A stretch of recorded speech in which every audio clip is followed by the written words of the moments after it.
Le thème de cette année, Journée internationale des femmes 2023, pour un monde digital inclusif, innovation et technologie pour l'égalité des sexes.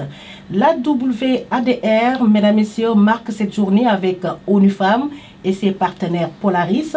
Nous allons bien sûr revenir sur Polaris. Avec moi dans ce studio, Khadijatou Gueye de ONU Femmes. Bonjour Khadijatou. Bonjour Essoli.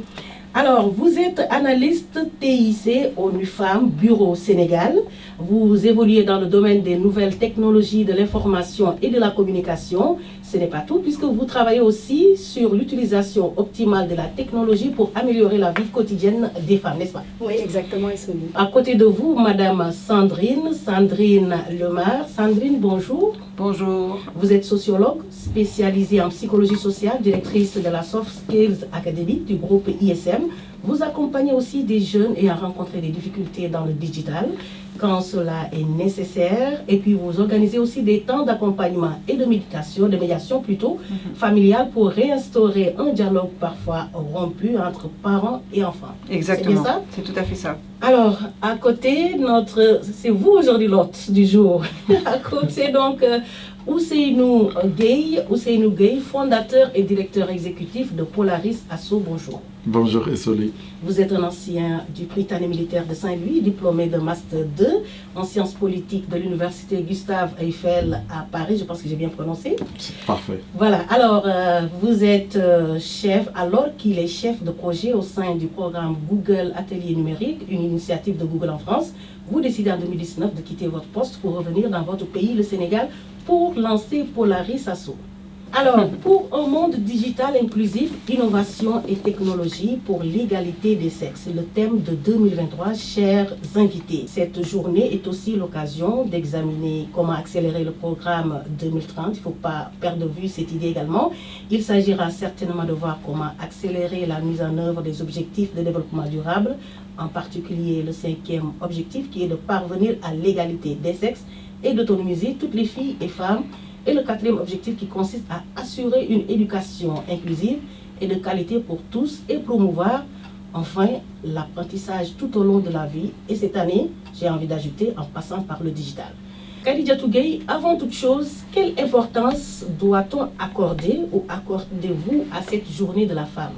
Donc moi je dirais que la journée internationale de la femme revêt une importance capitale. Car c'est une journée d'action, de sensibilisation. Je dirais que le 8 mars doit être considéré comme une journée où la femme est mise en valeur. Mais aussi c'est une journée pour le droit des femmes. Et durant cette journée, nous devons voir les acquis, les avancées en matière de promotion des droits des femmes, mais aussi mener des réflexions, des plaidoyers quant à la situation des femmes dans le monde entier. Chaque 8 mars, il serait important de voir l'évolution de la condition des femmes pour mettre en place des actions qui vont améliorer leur vie de tous les jours. Qu'est-ce que les femmes doivent vraiment faire aujourd'hui pour justement optimiser l'utilisation de ces technologies? En fait, quand je me base sur le rapport Faits et chiffres pour 2022 de l'Union internationale des télécoms, nous nous rendons compte que seulement 63% des femmes utilisaient Internet en 2022, contre 69% des hommes.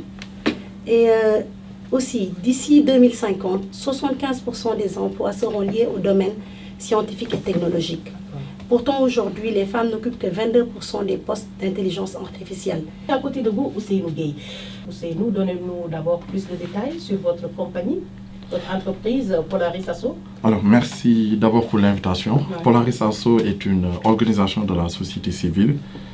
C'est une association de jeunes à but non lucratif dont l'objectif est de travailler sur les défis de la jeunesse à l'ère du numérique. Donc on travaille essentiellement autour de 3 défis. Autour du défi de la protection des jeunes à l'ère du numérique, autour du défi de l'engagement des jeunes à l'ère du numérique, et enfin autour du défi de l'autonomisation des jeunes à l'ère du numérique.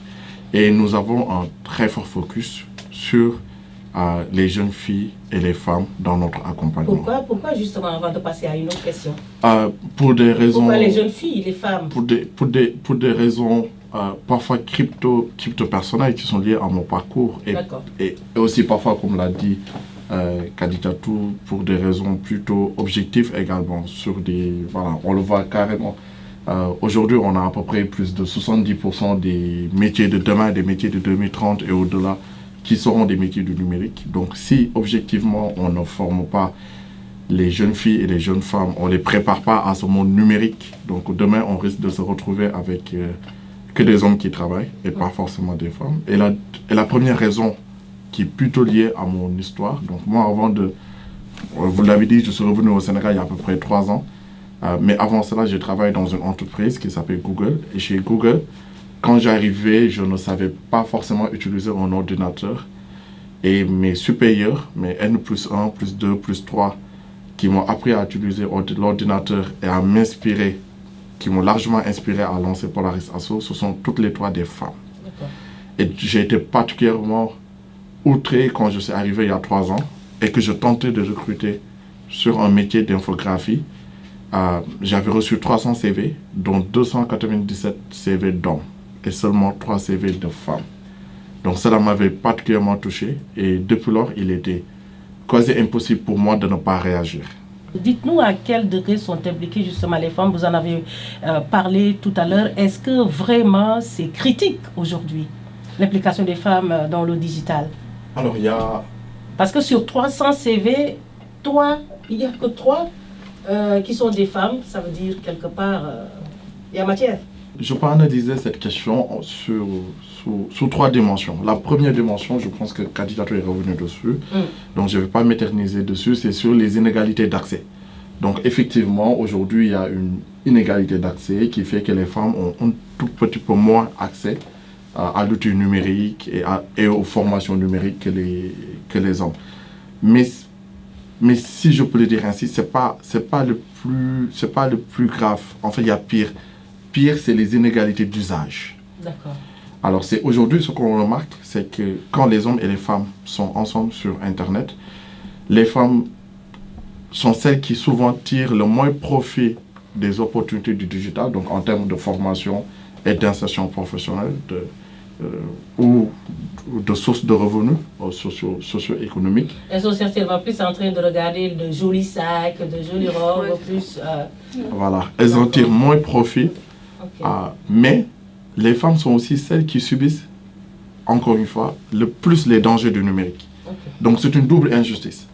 C'est elles qui en tirent le moins les avantages, et c'est sur elles que tombent le plus les dérives et les dangers du numérique. Par exemple, nous, avec l'appui et la collaboration de la Soft Skills Academy du groupe ISM, nous avons fait ces 3 dernières années un certain nombre d'études, d'enquêtes, dans une démarche recherche-action, qui nous a poussé à aller voir les communautés et à nous rendre compte effectivement que sur la question précisément du cyberharcèlement, que nous avons largement documenté au Sénégal, les femmes sont de très loin les premières victimes de ce phénomène de cyberharcèlement. Alors vous avez dit quelque chose de très important. Parmi justement cette utilisation dont fait les femmes du digital, dans quel secteur on les retrouve le plus? Alors, dans leur utilisation, on va souvent les utiliser souvent les retrouver dans le commerce. Alors, dans le reportage, c'est le e-tonti dont je vous parlais tout à l'heure.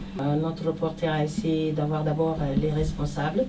Et ce qui est intéressant, pourquoi on a choisi e-tonti justement, c'est la capacité qu'ont ces femmes de trouver par exemple des astuces pour se faire de l'argent, pour acheter du matériel pour la maison, on voit des salons, etc., etc., tout ça là, donc il est revenu largement sur ça. Je voulais votre point de vue par rapport à ça. On va commencer avec Sandrine. Qu'est-ce que vous en pensez, cette astuce utilisée aujourd'hui par les femmes via l'Internet surtout? Eh bien, c'est une astuce qui est corrélée justement à nos réalités du monde aujourd'hui, ce monde digital. Mais c'est des astuces qui existent déjà. Pour avoir moi-même travaillé sur le système des tontines à Grand Yoff avec l'ONG ENDA, ENDA Grave Sahel, de voir en fait cette ingéniosité des femmes de pouvoir acheter, de faire du commerce en cotisant par le biais des tontines. Je pense que du coup, étant donné que nous sommes aujourd'hui dans des contextes digitalisés, les choses aussi évoluent. Mais c'est en fait assez intéressant de voir comment nos pratiques traditionnelles aujourd'hui sont reversées dans le digital. Mais la tontine existe. Modernisé. Voilà. Donc c'est vraiment révélateur de ce changement d'époque et de ce monde au fait complètement digitalisé. La question moi que je me poserais plutôt, c'est cette digitalisation ne va pas telle nous faire perdre en fait nos relations humaines. Moi, c'est sur ça en fait, parce que le digital nous coupe parfois des relations humaines que l'on a dans la tontine réelle. Donc si vous avez justement peut-être donné des conseils par rapport à ça, c'est bon de créer par exemple e-tontine, etc. Qu'est-ce que vous êtes sociologue, il faut le rappeler. Quel conseil aurez-vous donné à ces femmes qui sont dans ça? Et puis, ce qui est intéressant dans ce reportage, c'est que toutes ces femmes ne se connaissent pas, elles ne se parlent pas. Donc, les administratrices, elles font de telle sorte que, par exemple, Fatou n'a pas le numéro de Sandrine, Sandrine n'a pas le numéro de Issouli, etc. Donc, aucun contact entre elles. Ben c'est un peu ça que je regrette. Moi, je pense que c'est d'abord c'est un système bancaire, en fait. On a réadapté nos modalités, en tout cas, de solidarité. Parce qu'il faut rappeler quand même que la tontine, c'est un moyen solidaire de partage et d'économie. La tontine, vous êtes sociologue, ça se comment vous avez peur que les gens oublient? Moi, ce que j'ai peur, oui, c'est qu'en effet, les gens oublient qu'on est des êtres humains et que le digital, en fait, nous coupe de la relation humaine. Et c'est ce qui est en train de se faire. Donc, c'est une très belle initiative, ça facilite les choses. Mais du coup, on rentre dans un système bancaire. Je comprends son point de vue, c'est ce que j'allais dire justement. Et effectivement, je pense que attention, aujourd'hui, on peut aussi apprendre de l'expérience des pays qui sont allés très en profondeur dans leur transformation digitale. Aujourd'hui, qu'est-ce qu'on apprend de ces pays, notamment européens, développés, qui sont allés au fond de cette transformation digitale? Je pense qu'ils se sont rendus compte justement des limites du tout digital. Et aujourd'hui, quand on voit dans certains pays européens, aujourd'hui on parle de ramener par exemple le service public, ramener de l'humain, parce qu'on a peut-être trop digitalisé et que peut-être on a perdu des gens et que peut-être on a perdu des relations humaines et que peut-être on a perdu un peu de notre humanité. Donc moi, ma vision des choses, c'est plutôt comment on mixe, comment on utilise le digital pour faciliter quand c'est nécessaire, tout en remettant dedans quand même une touche humaine qui fait qu'on n'oublie pas notre humanité et que nous vivons et que nous vivons ensemble en société. Malgré tout. Alors, Khadijatou, votre mot par rapport à ça, j'ai envie de rappeler que vous travaillez vraiment sur l'utilisation optimale des technologies. Alors, qu'est-ce que vous en pensez par rapport à ces femmes qui ont justement lancé cette belle idée, j'ai envie de dire? Je trouve aussi que c'est une belle idée, une tontine, mais je vais rejoindre aussi l'idée de Sandrine en fait, parce que quand on parle de digital aussi, il ne faut pas qu'on oublie les liens qui nous unissent. Donc, à trop utiliser aussi la technologie, il y a certains liens en fait qui se coupent. Voilà, parce que moi, quand je dis l'utilisation de la technologie, donc actuellement, tout ce que nous faisons, c'est à l'endroit des femmes rurales. Et cette solidarité en fait entre femmes, ça se voit en plus sur le terrain, au niveau des villages, parce que ici, par exemple, en ville, il y a beaucoup d'activités, les femmes ont beaucoup d'activités, mais au niveau des villages, des zones rurales, à part aller au champ, donc elles ont en fait leur communauté, elles sont tout le temps ensemble. Et je pense en fait aujourd'hui, l'utilisation de la technologie, par exemple pour le cas d'e-tontine, peut en fait diminuer certaines relations entre ces femmes. D'accord. Alors, vous parlez de femmes rurales, Ousseynou aussi parlait du digital, nous restons dans le digital. Est-ce qu'il n'y a pas un petit souci? Parce que quand on parle de digital, automatiquement on parle d'une femme peut-être instruite qui a été à l'école. Est-ce qu'il n'y a pas ce petit souci à régler en même temps? Effectivement, il y a un souci en fait de formation, parce que c'est ce que je disais tout à l'heure, les femmes rurales en fait, leur souci. Parce que ce sera peut-être une jeune fille qui n'a jamais été à l'école, jusqu'à être mariée, mère de peut-être 4 enfants, elle n'a jamais tenu un bic. Exactement. Donc récemment, on a fait une étude dans le cadre d'un de nos projets, le 3R. Le projet s'intitule Travail domestique et de soins non rémunérés des femmes au Sénégal. Donc durant cette étude qu'on a menée, nous avons noté en fait que les femmes, pour la plupart, utilisent en fait leur smartphone. Ils ont accès à Internet. Donc, 90% de ces femmes connaissent les services de mobile money. Donc, elles arrivent à vendre sur WhatsApp. Mais c'est la seule chose qu'elles peuvent faire d'Internet. Donc, elles ne sont pas formées. Elles ne savent pas en fait toutes les potentialités qu'elles peuvent avoir. Elles utilisent WhatsApp, Facebook sans pour autant savoir écrire. Et puis même savoir les dangers liés à l'Internet, mais aussi les avantages qu'elles peuvent tirer du digital. D'accord. Donc ça en fait c'est un problème qui existe aujourd'hui. Et je pense qu'on gagnerait à vraiment former ces femmes. Parce qu'on peut faire plein de choses avec le digital. Là, aujourd'hui, nous, on a eu un projet où on a formé ces femmes sur tout ce qui est lié à l'assurance agricole. Et ces formations, on les avait fait avec les téléphones. On les appelait et elles suivaient les cours par téléphone. Et c'était des cours qu'on dispensait en Wolof et en Pulaar. D'accord. Donc il ne s'agissait pas de revenir pour leur apprendre à écrire AI. Non. Mais tout ça, on peut le faire avec le digital. Une femme, en fait, dans notre plan stratégique, je dirais que depuis l'année dernière, l'innovation occupe une place très importante. Et au niveau même des projets que nous élaborons, des notes conceptuelles, une partie très importante est mise au niveau de cette innovation. Donc j'ai eu à citer pas mal de projets dans lesquels l'innovation est mise en avant. Oui. Et il y a une partie très importante de l'autonomisation économique des femmes qui est mise en avant avec l'utilisation du digital.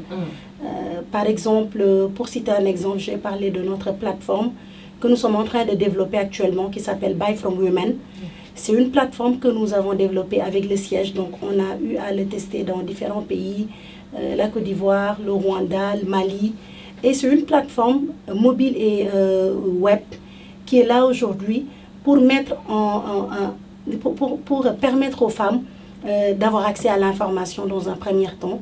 Parce qu'avec cette plateforme, elles pourront bénéficier, elles pourront faire suivre des formations, avoir des tutoriels, mais aussi une plateforme qui est là aujourd'hui pour mettre en relation ces femmes agricultrices, vendeuses et des acheteurs.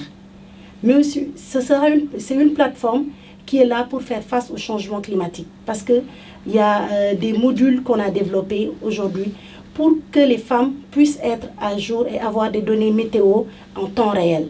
Donc je pense qu'aujourd'hui, l'innovation, la technologie, c'est quelque chose à laquelle une femme est en train vraiment de penser pour aider les femmes. Alors, Sandrine Lemar, on va revenir sur les difficultés que rencontrent les jeunes dans le digital. Vous êtes sociologue, vous avez des jeunes, vous accompagnez des jeunes. Quelles sont d'abord ces difficultés qui reviennent souvent? Alors d'abord, la difficulté vient d'un contexte, le fait qu'on est rentré dans une ère digitale que l'on ne maîtrise pas. Le digital est arrivé dans nos environnements, je parle bien sûr de l'environnement que je connais, le Sénégal. Je ne vais pas parler d'autres environnements parce que je ne connais pas. Mais en tous les cas, au Sénégal, le digital est arrivé dans la vie des jeunes et des moins jeunes, dans notre vie, dans la société, sans qu'on le connaisse, sans qu'on le maîtrise. Donc la difficulté vient simplement du fait, comme je disais dernièrement sur une autre émission, qu'on nous a mis entre les mains un outil dont on ne nous a pas appris à nous servir. Donc on nous a donné parfois une hache et on ne nous a pas dit que cette hache coupait. Il faut la tenir ainsi ou faire ceci voilà. ou cela, oui. Et du coup, le digital sur certains aspects est très positif parce que de fait on n'échappe pas à la digitalisation du monde. Elle est très positive à partir du moment où on nous apprend à l'utiliser. On nous apprend quels en sont les enjeux, on nous apprend comment en effet, ou sinon on le disait tout à l'heure, comment on utilise un ordinateur, comment on gère notre vie dans le digital, parce qu'il y a aussi cette problématique-là, je vais revenir sur ça après. Mais en tous les cas, au Sénégal, les jeunes, et les moins jeunes, parce qu'en fait, les problématiques sur lesquelles je travaille ne touchent pas forcément les jeunes. On parle toujours des jeunes, mais malheureusement, les jeunes sont souvent, j'allais dire, instrumentalisés ou maltraités par des adultes qui, eux, maîtrisent l'outil. Donc aujourd'hui, les principaux dangers auxquels sont confrontés les jeunes que j'accompagne sont essentiellement des dangers relatifs à leurs mœurs. On est dans une société avec des codes, des modalités de socialisation, et les jeunes qui consomment du digital aujourd'hui ne consomment pas du digital accolé à leur réalité sociétale. Aujourd'hui, un jeune va passer en moyenne 6 heures sur son téléphone à scroller son écran et à regarder un contenu divertissant, à regarder un contenu qui ne vient pas du Sénégal, je parle encore du Sénégal, mais qui vient d'ailleurs. Et surtout, nos jeunes, depuis la Covid-19, ont été enfermés dans une société où on vit ensemble, et je reviens aussi sur l'image que je prenais tout à l'heure des tontines, où encore une fois, on devrait être attentif au fait justement on valorise le digital, c'est très bien, inclusion digitale oui, si elle est pensée, si elle est réfléchie et si on donne les moyens aux gens d'en être éduqués. L'Europe aujourd'hui se rend compte de l'impact négatif du digital sur sa société. On a aujourd'hui des jeunes en Europe qui se suicident, on a des familles déstructurées. Eh bien, au Sénégal aujourd'hui, c'est ce qui nous arrive. Et comme on est dans une société où on a beaucoup de tabous, c'est très complexe d'en parler. Mais aujourd'hui, les adultes et les jeunes font du sexe dans le digital, ont donc cette quête de savoir autour de la sexualité. Et c'est là où les problématiques se posent.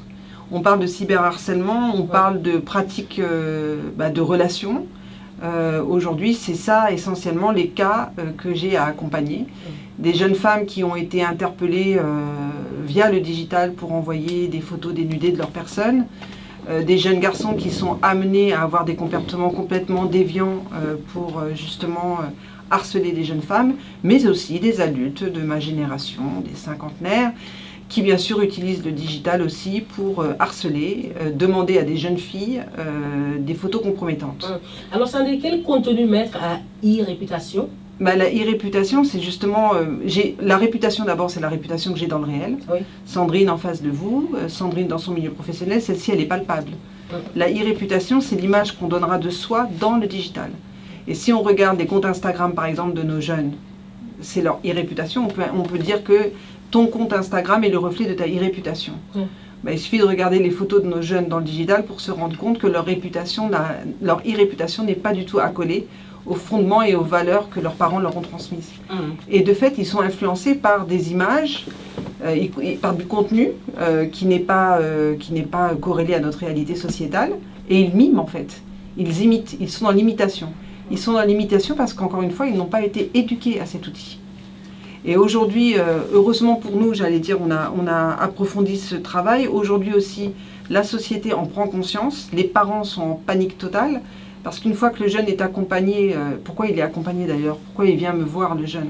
Parce que tout simplement sa vidéo ou sa photo a été partagée dans un groupe. Parce que tout le monde est au courant. Et dans ces cas précis, qu'est-ce que vous faites?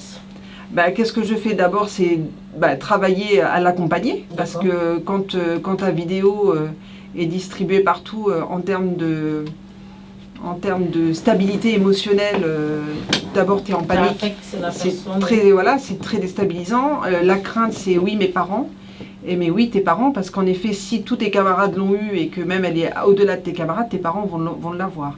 Donc déjà, le prévenir de cela, et puis travailler avec lui à travailler aussi à la médiation familiale. Aujourd'hui, je vais rejoindre l'idée de Sandrine, en fait. Les jeunes ont tendance à avoir deux vies.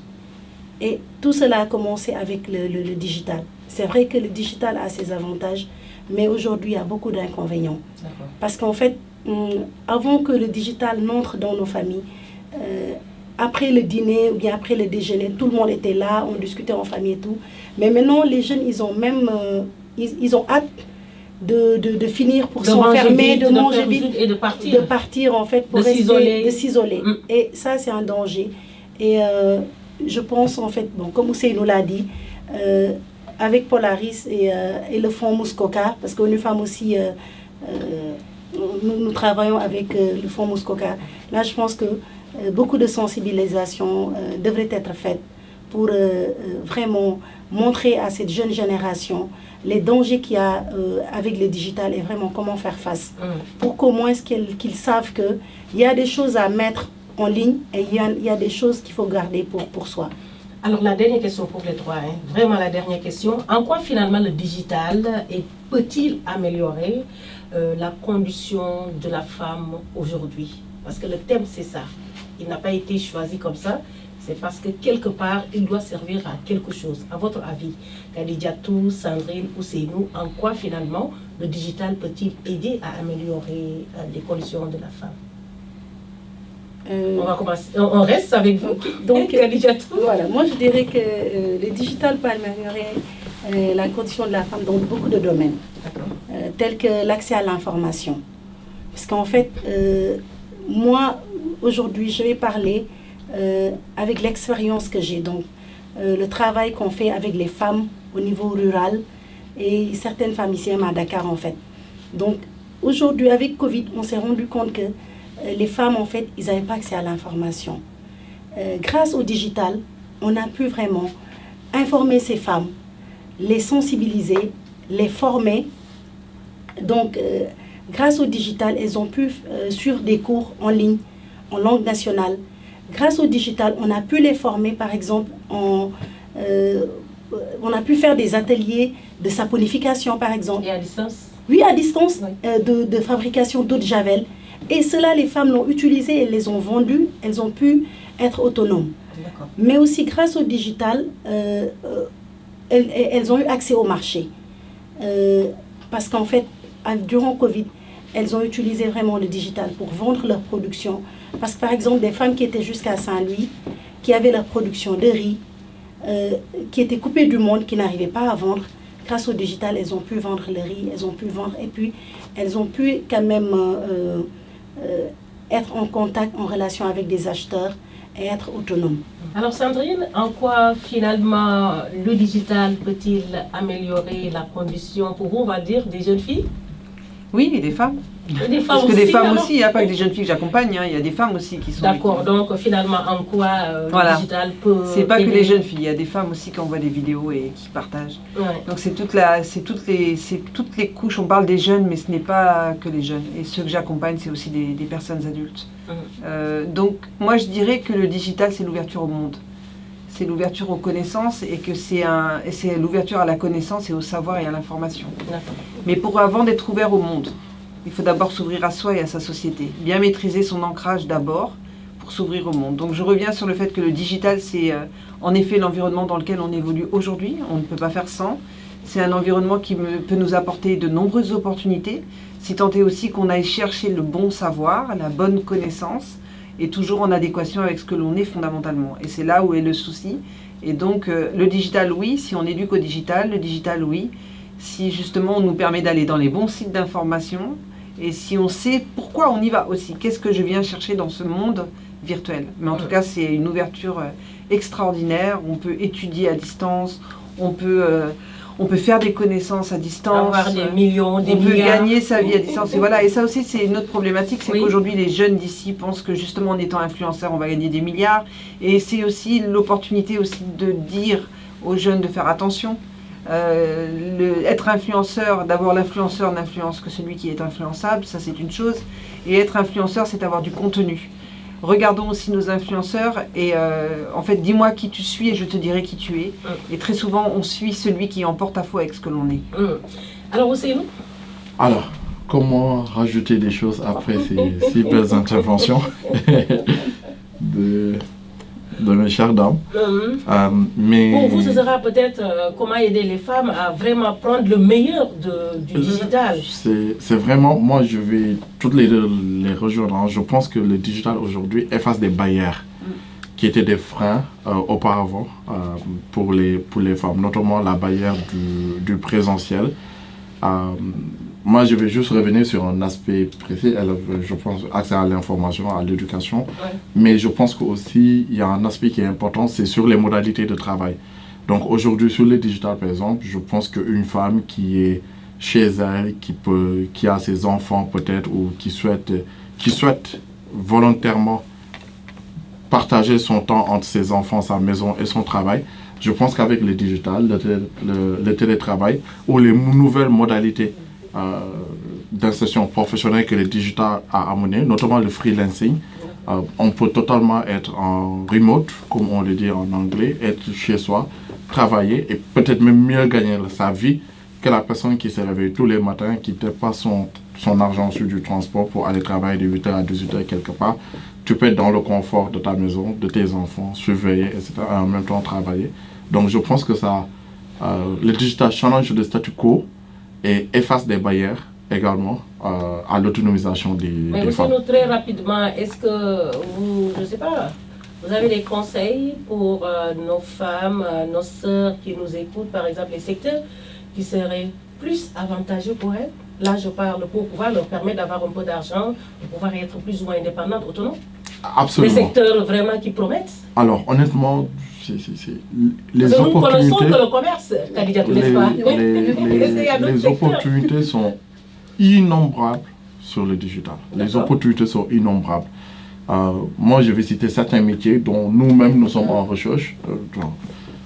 si vous avez un niveau d'études qui est un peu élevé, je pense qu'une femme pourrait potentiellement se lancer sur des métiers qu'elle pense pas forcément dédiés à elle, sur des développements web ou sur des métiers qui peut-être demandent également de la créativité comme l'infographie.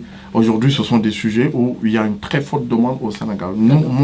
Nous-mêmes, on recrute actuellement, on cherche des infographes. Et toutes les entreprises sénégalaises quasiment cherchent, certainement vous aussi, cherchent des infographes, des gens qui savent monter des vidéos, des gens qui savent utiliser WordPress pour faire des sites internet. Donc ce sont vraiment des demandes. Au lieu de faire simplement des statuts WhatsApp, je pense qu'elles peuvent acquérir des métiers définitivement. Et mieux encore, elles peuvent apprendre un métier en ne sortant pas de chez elles. C'est ça l'opportunité du digital. Et c'est la magie du digital, c'est ça? C'est ça la magie. Avec YouTube, avec des plateformes en ligne, des MOOC, tu peux apprendre un métier. Le métier d'infographiste, tu peux l'apprendre en ne sortant pas de chez toi. Il te faudra juste pour la pratique faire peut-être le design de l'entreprise de ta soeur, de ta grande soeur, de ton petit frère, de ton mari ou autre. Ça te permet des essais. Et ensuite, très rapidement, tu peux être opérationnel au bout de 3 ou de 6 mois si tu mets un peu de temps et commencer à commercialiser tes services en tant que freelance, infographe et gagner des revenus. Nous avons un programme de 5 mois, de 5 à 6 mois. D'ailleurs, c'est un programme qui est co-développé avec la Soft Skills Academy où nous formons des jeunes femmes issues notamment des quartiers où il y a très peu de services publics ou d'écoles. Nous les formons à ces nouveaux métiers, au métier du développement web, au métier de la communication en ligne, voilà, au métier des industries culturelles et créatives numériques. Et donc, nous voyons le changement. Aujourd'hui, quand nous voyons des femmes qui sont sur LinkedIn, qui font des publications, qui mettent en évidence tout leur potentiel qu'elles ont, alors qu'avant cette formation, elles étaient plutôt pas forcément épanouies. Voilà. Maintenant, elles se lâchent complètement. C'est ça, maintenant elles se lâchent. Quand je vais sur mon profil LinkedIn, chaque jour, je vois des jeunes femmes qu'on a formées faire des publications, exprimer leur avis, commercialiser leurs services, se vendre et afin de gagner des revenus. N'est-ce pas ce que vous cherchez au Unifam? C'est juste ça, non? Ah oui, c'est ça qu'on cherche. Alors, merci beaucoup à vous tous. Merci à vous, Seynou Gueye. Merci beaucoup. Également, merci à vous, Sandrine Lamar. Merci. Merci, Khalidiatou. Merci, Soli. Merci.